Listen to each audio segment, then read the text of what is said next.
Thank you for staying with us. You're still watching The Breakfast on Plus TV Africa.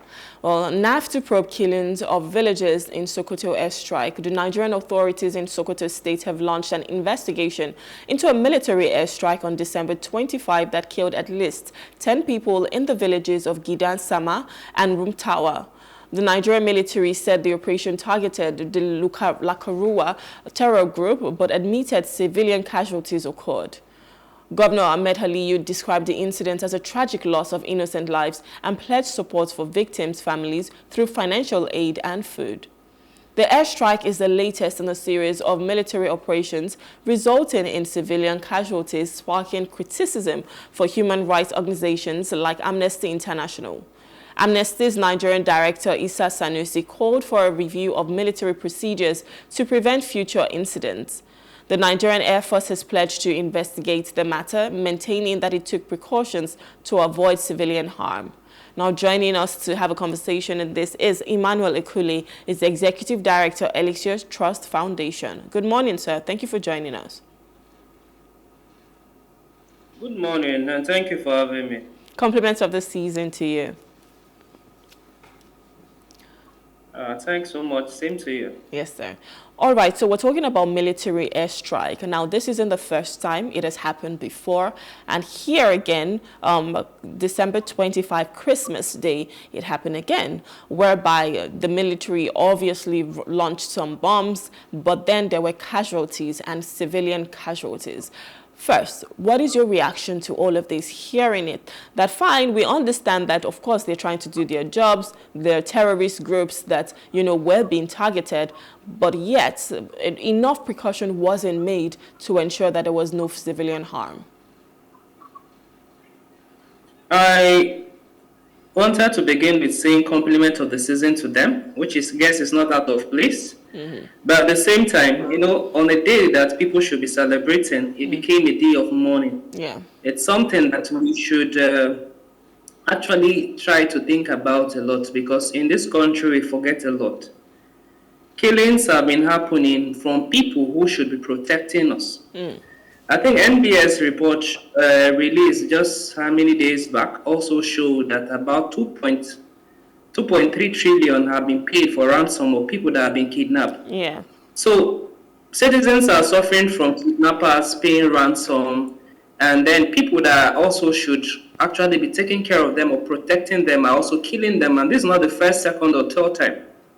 So for me, it's always been, it's a sad reality, and when you have a government that is not looking at the value of lives, and these things keep happening over and over, and there's no accountability where such persons are being held to book. You don't hear this thing. This is not common in any country where military airstrikes are killing citizens. It's only common in Nigeria. So that means there's something wrong, and if something is not done to fix it, and if internally also the military cannot fix this, that means it's actually planned. Because if it's happening over and over again, and the military themselves are not doing anything to stop it, and if it's because of lack of experience or technical expertise, they can as well also recruit such technical expertise to come and help or have a bearing on them to avoid these occasions, or talk or have like a synergy with other countries that come and build their capacity in this area of using equipment and all that.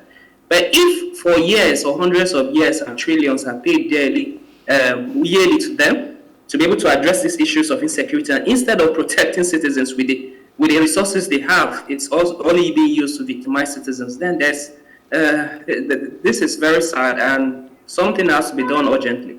Yeah. Well, so what we know now is that the military is blaming the villagers. In fact, obviously, they said it was supposed to be the terrorist group. But these same villagers, they were telling them that, if you're going to harbor this terrorist, we will treat you as an accomplice. And instead of taking the responsibility, the accountability of their actions, they're here blaming the villagers. How do you think that, the investigation that's going to happen would not be impartial? Because, of course, it's the military. Well, no, we keep hearing this investigation. if they have come out clearly to say that the villagers, the villagers are housing these persons, and if they are taking any intervention on these persons, it will also affect the villagers indirectly. It means there's no remorse here. They're only saying that they are right for doing what they have done. And just like I said, once there is no accountability for us and for Nigeria, unfortunately, the military have been above the law. I've not seen any time, anywhere, that the military has been held accountable for killing of lives. Right. It's happening daily. It's been happening in Southeast daily. It's been happening, these killings in North Central and all that. It's been happening regular. At no time, no military officer or personnel or even the organization itself has been held to account. And they come out, give you press releases and talk. And the way they even present such press releases, you look at it that they are not remorse At all. So if Lakurawa has now come and have settled in villages like in states like Sokoto, and have gone ahead to even be collecting ransom and rent from villagers, and they have settled there for a long period of time, and the military has failed to even address that, and has gone further to kill citizens, and instead of being remorse for killing lives, they are justifying their failure in protecting citizens. So for me, those persons heading such locations should be brought to book. It's of no use when consistently we talk about things over and over again and no effort is being done by the presidency or by the National Assembly to address these issues. So the chief of staff have to come out. It's not about investigation. This is no longer an investigation because it was deliberate. If that was a response, it means it was deliberate. So deliberate actions also should be taken against those that have done this. And if it's because if they are also saying indirectly that they lack expertise in handling equipment, then they should also be trained. And also, I've always been saying there's need for audit of the military, be it personnel, be it the capacity, be it the equipment they get, and even be it with the resources they are being given. If this can be done, and then those that are faulting or erring officers, we need people that can be loyal to Nigeria. We are lacking such persons and personnel in Nigeria. So people occupy seats just for themselves and for their organizations, but you are there to protect us. That is why you are Nigerian military force. So come out and defend us. But if you go out there killing us and defending that, then it's sad. What has happened to those families? We are talking about governor coming out to talk about 20 million for them to organize burial. Should they be organizing burial or celebrating? So it's not that will do nothing. This person should be punished and the government should come out because those lives we have lost, we cannot replace them with 20 million. What's the value of 20 million at this time? For lives of people that have been lost, houses that have been burnt, animals and livelihoods that have been destroyed. Abba, you can do better than this at this time. Exactly, because I mean 20 million obviously does not equate to the dreams that have been cut short, because these are human lives. I'm sure they had, you know, big lofty dreams. Of course, that's out of the way. These are people's, you know, fathers, mothers, probably even breadwinners that have been taken away. So 20 million naira definitely is not even going to cut it. I think they've also given 100 bags of rice, but that's just a little or a very minute compensation to the lives that were lost. But in all of this, on the military side, do you think because this is not the first time that this has happened, obviously, do you think they have like some intelligence failures? Because of course, if they had proper adequate intelligence, they would know where to strike, where not to strike. So would you blame this on intelligence failure, and how do you think this is even being addressed? Okay, fantastic. We have Augustine Egar with us as a security expert. Good morning, Mr. Augustine. Thank you for joining us. Good morning, my pleasure. Thank you. All right, so we're talking about, you know, NAF to probe the killing of the villagers in Sokoto where there was an airstrike bombing.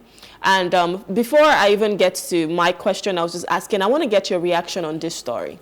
I think my reaction is lack of professionalism in the use of their tools and equipment, because I think this time around we should not be gambling with technical intelligence, because that has to do with the tech intelligence.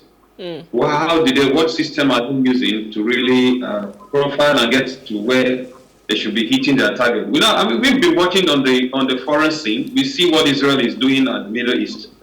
What are they doing? What magic are they using at the Middle East? They hit the target they want to hit, and they avoid the targets they want to hit. But here, each time, this is not the first time we're getting this kind of complaints, and it's becoming very shameful for a whole military force to be telling us you go and hit and bomb a village, and you say that you missed the target. What was your target from your takeoff point? That's what we need to ask them. What is your target? How did you profile before leaving? Yeah. So with this now, because I mean the question I was even asking was, would you blame this on intelligence failure? Because of course, if they're going to strike and they don't know that there are villagers there, that means they did not, have the adequate information. But in all of this, how is this being addressed right now? I know that they're saying, we're going to investigate, we're going to probe, but that is a word that is reoccurring in Nigeria. That's something we hear, and before you know it, we don't hear anything about it anymore. It's been swept under the carpet. So how do you think this should be addressed right now? Shouldn't some heads be rolling already? Because I mean, if we're looking at the foreign scene, if we're looking at other countries, by now some people should have resigned, don't you reckon? Well, in another way, though I have made my point, the first point, but at the same time, I don't want to even believe that they didn't hit the targets, because some of those terrorists, most times they use human shield as a cover. Yeah. So our military, I will not totally run them down. They don't know what they're doing. No military will hit a target and tell you that it was a mistake. Definitely, they're using human shield, and when military are out with the last order to do their duty, they will do it, no matter who is hurt by it. Yes, I agree with you, because one of the things that was being said from the military was whoever is going to harbor these criminals would be, be taken as an accomplice. And of course, they started to blame the villagers. So just to buttress your point, it is possible that these terrorists obviously were in these villages, and then maybe the villagers shielded them. I want to believe that it's not going to happen. Say that again, please. Can you hear me? Yes, I can. Okay, like I was saying in my first analysis, I said that they should blame their technical expertise, but at the same time, this terror organization, they have modus operandi, and which could be part of using human shield. Yeah. And when they use human shield and the military order have been passed to eliminate or to crush the enemy, they will hit any target they meet, because an order has been given. The order of the commander-in-chief cannot be refuted by anybody. So they will hit, and then they tell you there is a mistake. But they know that if you check intelligence-wise, those elements are in that community. But they are not in a cluster that they will be only there. All right, so Emmanuel, of course, like I said, this has happened at different times. It's not the first, and you would expect that, some lessons should have been learned beforehand. And so with things like this, even if it's going to happen again, there would be no casualties. What lessons do you think we should learn right now if we haven't learned them already? And how do we move going forward? For me, I'm looking, first of all, that there's need for a reorientation within the country and within the military themselves. Yeah. They need to be a clear-cut decision on things they want to do and how it affects the common man. This should be taken into cognizance in the interventions they carry out in locations. A lot has been happening within the military, where a lot of times people have even accused them of carrying out such interventions in areas where their minerals have been discovered. And then other locations, just like Augustine said also as well, some of these interventions, it's deliberate in such areas, but they come out to say certain things. So we in our country, just like other developed climes, we want to be, let's be sincere in our interventions. It has not been so over the years with the military. And there are also certain interventions in some locations that have outdated their peoples. So those type of operations should be closed down. that they have served their purpose already and they are still lingering there causing issues in other locations. This is just the one that they have flagged, but the military is still in different locations, still carrying out certain operations that are not improving lives, are only causing problems in a lot of locations currently in Nigeria. So for me, I've always advocated there's need for an audit of the military in all aspects, be it technical, be it financially, be it personnel-wise, in the expertise they have, in also the way and manner they have used resources within the system, and also their operations over the years. There's need for it. And then there has been lack of accountability on the part of the military. At the same time, if there are no existing laws to actually discipline the military, then there's need to actually also fine-tune legislations like the criminal the criminal code and all that, to work in the area of to address these issues of consistent killings of citizens and ensure that persons responsible are brought to book. We cannot continue to accept killing of lives as if it's cattle. Even cattle, you don't just kill animals like that. Lives have worth, lives have value. And if you are telling us we have a right to life in Nigeria, and families, fathers, breadwinners are being murdered daily, and you come out to give justification, not to even feel sorry for failure in carrying out your mandate, then there's a lot. They have to be accountable. This time, the military have to be accountable for the lives that have been lost. Even if you are carrying out intervention, be specific. Sometimes in some locations, you inform people that we are carrying out this type of intervention in this location. If you are not part of this committee, if part of this group, leave such areas. Sometimes such informations come out. And those persons leave such locations and leave the criminals there and all that, then your intervention can go further. And then there are boundaries. We have already been talking about this over time. There's need for the military to go back in protecting our borders over time. They have neglected that to come and be doing police within. There's need for them to return to that. Yeah, I like the fact that you spoke about our borders, because, you know, one thing that has been said over time is that our borders are so porous, and that's the only reason why terrorists can even come in here in the first place. And of course, when they're terrorists, you have no choice but to weed them out, and we now see casualties like this. So, Augustine, I'm going to ask you just quickly as we wrap up, what protocols or safeguards do you think that we need to put in place to ensure that this incident doesn't happen again?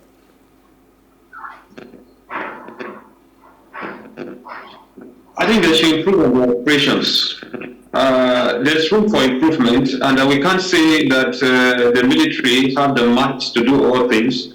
They should be very grounded with them, because with such operation has to do with the intel that they have and they work on. I think they always have their ground on the air operation. I think they should work hand in hand. There are some kind of guerrilla fighting that they should carry instead of using airstrike, because, you know, profiling, you know that when you use an airstrike, you are going to kill innocent civilians.